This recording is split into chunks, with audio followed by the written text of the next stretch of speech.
Assalamualaikum warahmatullahi wabarakatuh. Semoga semua kebaikan terlimpah kepada kita semua. Amin ya rabbal alamin. Pada suatu hari, seorang ahli fikih merasa resah karena sebuah perkara hukum yang dihadapinya. Setelah berpikir yang cukup lumayan panjang, akhirnya dia memutuskan untuk menemui sang sufi yang bernama Abu Nawas, yang tentunya terkenal dengan kebijaksanaannya. Tanpa basa-basi, ahli fikih itu langsung menyampaikan keresahannya kepada Abu Nawas. "Wahai Abu Nawas, aku membutuhkan pertolonganmu. Aku ingin kamu memberikan fatwa mengenai keresahanku ini, Abu Nawas." "Ya, semoga engkau mendapatkan balasan dari Allah atas kebaikanmu," kata sang ahli fikih dengan nada penuh harap. Abu Nawas pun dengan tenang menjawab, "Memangnya keresahan apa yang kau hadapi? Katakan saja." "Jadi begini Abu Nawas, manakah yang lebih utama, berjalan di depan iring-iringan jenazah atau di belakangnya?" tanya ahli fikih itu penuh kekhawatiran. Abu Nawas pun tertawa kecil dan menjawab, "Wahai sang fikih, janganlah terlalu serius dan resah perihal urusan remeh-temeh seperti ini. Kalau begitu, fatwa apa yang bisa kau berikan padaku mengenai perkara ini Abu Nawas?" desak ahli fikih itu, penasaran dengan jawaban Abu Nawas. Abu Nawas pun menjawab dengan senyum, "Ya, berjalanlah sesukamu, depan atau belakang, kanan atau kiri, itu semua sama saja. Yang penting kan kamu jangan menaiki keranda jenazahnya." Mendengar jawaban tersebut, sang ahli fikih yang tadinya serius dan tegang berubah menjadi tawa. Ia pun pergi dengan rasa puas dan tertawa sepanjang perjalanan, merasa bahwa keresahannya telah terjawab dengan cara yang cerdik oleh Abu Nawas.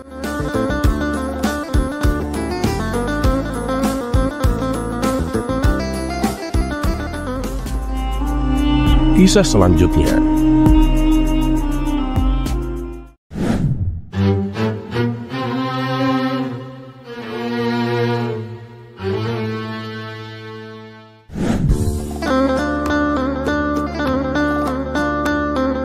Dikisahkan, ada 3 orang yang terkenal cerdik dan pandai berkeliling negeri untuk menantang siapa saja dalam adu kepintaran.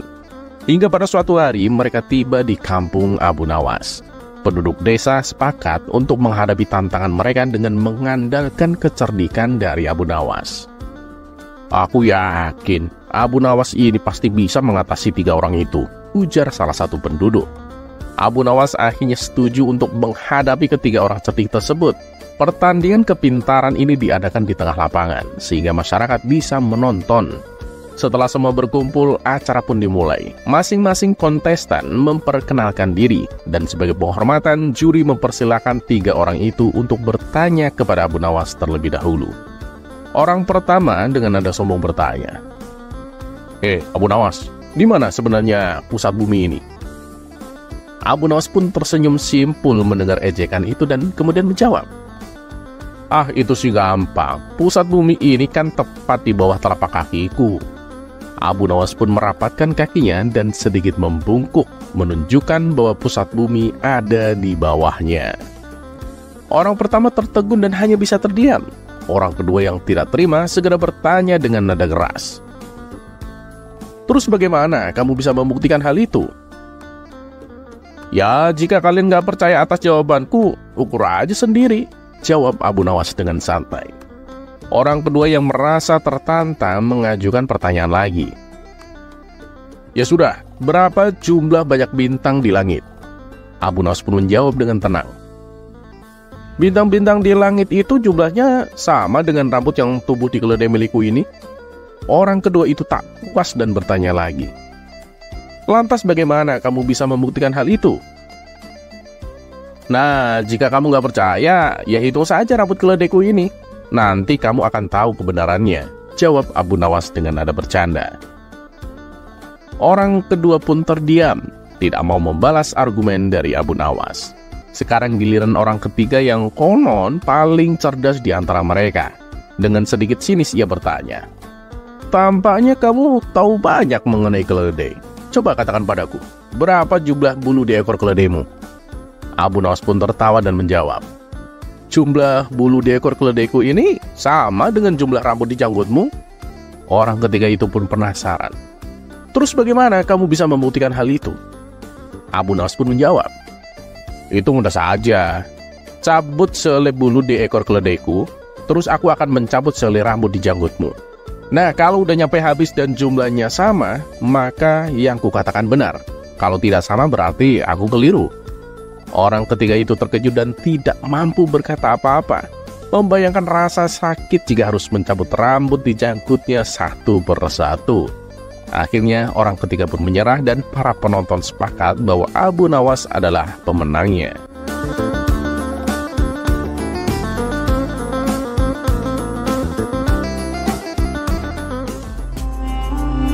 Kisah selanjutnya.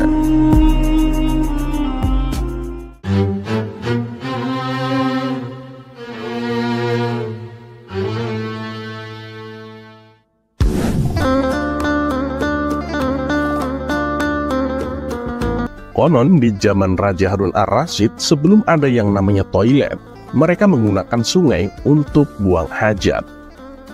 Suatu ketika sang raja merasa perutnya sedang sakit dan sudah tidak bisa lagi untuk diajak kompromi. Seketika itu juga Baginda Raja meminta para pengawal untuk mendampinginya ke sungai demi menuntaskan hajatnya. Kebetulan sungai itu mengalir dari utara ke arah selatan. Dan sudah menjadi kebiasaan di kalangan masyarakat. Jika sang raja sedang buang hajat di sungai, maka rakyat dilarang keras buang hajat di sebelah utaranya Baginda Raja. Karena dikhawatirkan kotoran tersebut akan mengalir ke arah selatan dan mengenai badan sang raja. Bagi yang melanggar, maka akan mendapatkan hukuman berat dari sang raja. Namun kali ini peraturan tersebut tidak diindahkan oleh Abu Nawas. Abu Nawas dengan santainya juga ikut buang hajat di sebelah utara, agak jauh dari sang raja.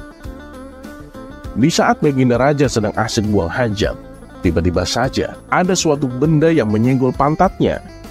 Tanpa berpikir panjang, benda tersebut langsung dipegang dan dilihat oleh sang raja. Alangkah kagetnya. Ternyata benda tersebut adalah kotoran manusia. Spontan saja, hal itu membuat Baginda Raja naik pitam. Dan seketika itu juga, Baginda Raja menyuruh para pengawal untuk menyusuri sungai di belahan utara dan mencari tahu siapa yang berani buang hajat. Dan benar saja, di sebelah utara, agak jauh dari posisi sang raja, terlihat sosok Abu Nawas sedang buang hajat dengan santainya dan bersiul-siul. Saat itu juga, para pengawal langsung menangkap dan membawanya ke hadapan Baginda Raja untuk dihukum. Ketika di hadapan raja, Abu Nawas protes kenapa dia ditangkap dan akan dihukum. Baginda Raja pun menjelaskan bahwa perbuatan Abu Nawas telah melecehkan privasinya dan menginjak-injak harga dirinya sebagai seorang raja. Kamu keterlaluan, Abu Nawas. Berani-beraninya kamu buang hajat di sebelah utaraku. Kotoranmu mengenai badanku.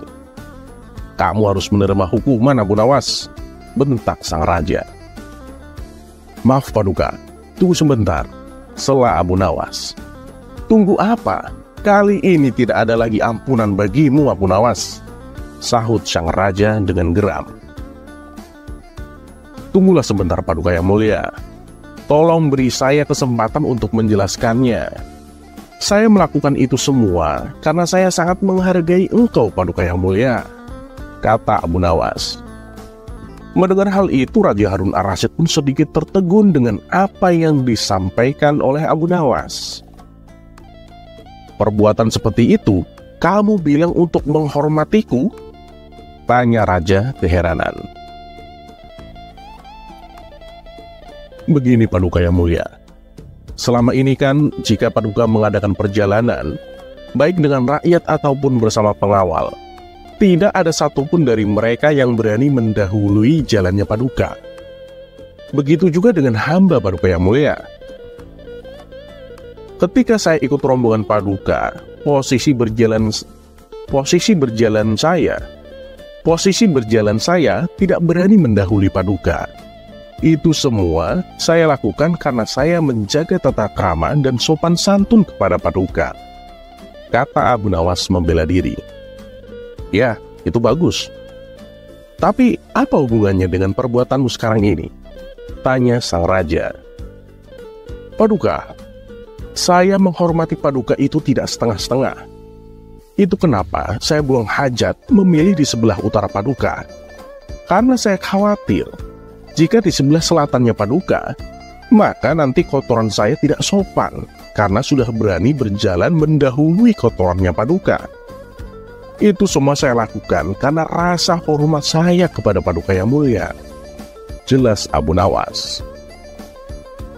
Mendengar penjelasan Abu Nawas, Baginda Raja pun malah tertawa terbahak-bahak. Ia tak jadi marah dan menghukum Abu Nawas.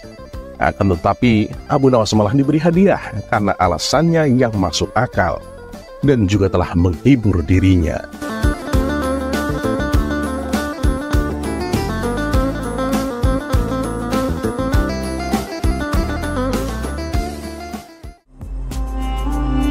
Kisah selanjutnya.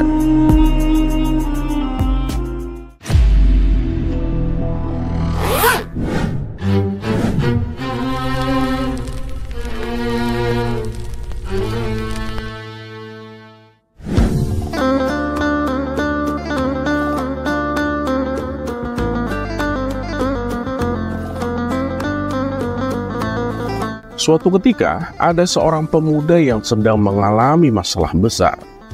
Sudah berbulan-bulan masalah itu tak kunjung selesai. Si pemuda lalu curhat kepada kawan-kawannya. Ia berharap mendapatkan jalan keluar atas musibah yang menimpanya. Namun tak satu pun masukan ataupun solusi dari temannya yang bisa membantu mengurai masalah yang menghimpit dirinya. Lalu salah satu sahabat dekatnya menyarankan supaya ia meminta nasihat kepada Abu Nawas. Dan keesokan harinya, tanpa pikir lama-lama, si pemuda langsung mendatangi rumah Abu Nawas. Tuan Abu, saya minta tolong Tuan. Saya mempunyai masalah besar yang sampai saat ini belum ada jalan keluarnya, pinta si pemuda kepada Abu Nawas. Memangnya apa masalahmu? Coba ceritakan, sahut Abu Nawas. Si pemuda lalu menceritakan masalahnya. Berulang kali ia meneteskan air mata sambil sesenggukan di hadapan Abu Nawas. Wah, masalahmu ini begitu berat anak muda. Saran saya sih, perbanyaklah ibadah dan berdoa. Mintalah pertolongan kepada Allah. Dan sebagai bukti keseriusanmu, kamu sebaiknya menyatakan sebuah nadar. Insya Allah, Allah akan membukakan jalan untukmu, tutur Abu Nawas. Baiklah Tuan Abu, saya akan bernazar. Bila masalah saya terpecahkan, saya akan menjual rumah. Dan dari hasil penjualan tersebut, akan saya sedekahkan semuanya kepada fakir miskin, balas si pemuda. Hari demi hari berganti. Setelah si pemuda mengucapkan nazarnya, ia mendapatkan banyak saran-saran yang bisa membantunya menyusun sebuah tindakan dan solusi bagi permasalahannya. Dan akhirnya, seiring berjalannya waktu, permasalahan yang dulu menghimpitnya kini telah sirna. Suatu malam, saat si pemuda itu memasuki kamar sholatnya, ia melihat sebuah tasbih tergeletak di atas sajadah. Benda itu mengingatkannya pada malam yang pedih, di mana saat itu ia tenggelam dalam doa dan mengucapkan nazarnya. Oh iya, aku harus melunasi nazarku. Kenapa aku begitu pelupa? Batin si pemuda. Sejak itu, ia ingin segera menunaikan nazarnya. Ia merasa itu sebuah janji kepada diri sendiri dan Tuhan yang harus ia penuhi. Ia tak ingin mengkhianati janjinya sendiri. Ia tak mau menjadi orang yang munafik. Akan tetapi ia mempunyai sebuah masalah. Saat hendak menunaikan nazarnya, ia merasa jika rumahnya ia jual dan uang hasil penjualan itu ia berikan seluruhnya kepada fakir miskin, alangkah sayangnya. Ia pun menyesal. Kenapa dulu terlalu bersemangat mengucapkan nazar? Seharusnya ia tak bernazar menjual rumah. Seharusnya ia menazarkan barang lain yang lebih kecil harganya. Akan tetapi ia sudah kadung bernazar. Si pemuda berusaha memutar otak agar bisa mengurangi kerugian akibat nazarnya yang tak mungkin ditariknya kembali. Setelah beberapa lama berpikir, ia menemukan sebuah ide. Ia akan menjual rumahnya dengan harga 1 dinar. Itu harga yang sangat murah. Selain itu, ia juga akan menjual kucing yang menempati rumah tersebut dengan harga 10.000 dinar. Jadi, bagi siapa saja yang ingin membeli rumahnya, maka harus pula membeli kucing. Itu sudah paket yang tak bisa dipisahkan. Tak lama setelah penjualan itu diumumkan, datanglah seorang pembeli yang tanpa menawar membeli paket jual rumah dan kucing tersebut. Sang pembeli menyerahkan uang sebesar 10.000 1 dinar. Dan sehari setelah jual beli dilakukan, si pemuda segera menunaikan nazarnya dengan membagikan uang 1 dinar sebagai hasil penjualan rumahnya kepada fakir miskin. Sementara itu, uang hasil penjualan kucing yang bernilai 10.000 dinar menjadi miliknya utuh dan ia simpan rapat-rapat. Dan di kemudian hari, uang 10.000 dinar itu ia belikan rumah lagi untuk ditinggali. Pada suatu ketika Abu Nawas mendatangi si pemuda. Pemuda, nazarmu sudah kau tunaikan belum? Tanya Abu Nawas. Oh, sudah Tuan Abu. Uang hasil penjualan rumahku sudah aku sedekahkan semua kepada fakir miskin, Tuan, jawab si pemuda. Memang berapa yang kau sedekahkan? Tanya Abu Nawas kembali. Ya, semuanya Tuan Abu. Jumlahnya 1 dinar. Karena kan saya menjual rumah hanya seharga 1 dinar, Tuan, balas si pemuda. Wah, kenapa bisa murah sekali itu? Tanya Abu Nawas heran. Saya menjual sepaket dengan kucing yang mendiami rumah tersebut, Tuan. Tapi harga kucingnya 10.000 dinar. Nah, uang hasil penjualan kucing saya gunakan untuk membeli rumah lagi, kata si pemuda menjelaskan. Mendengar itu, muka Abu Nawas pun memerah menahan amarah. Karena tak sepantasnya kita seorang hamba yang hina ini mencoba mengingkari ataupun mengakali janji kita kepada penguasa langit dan bumi.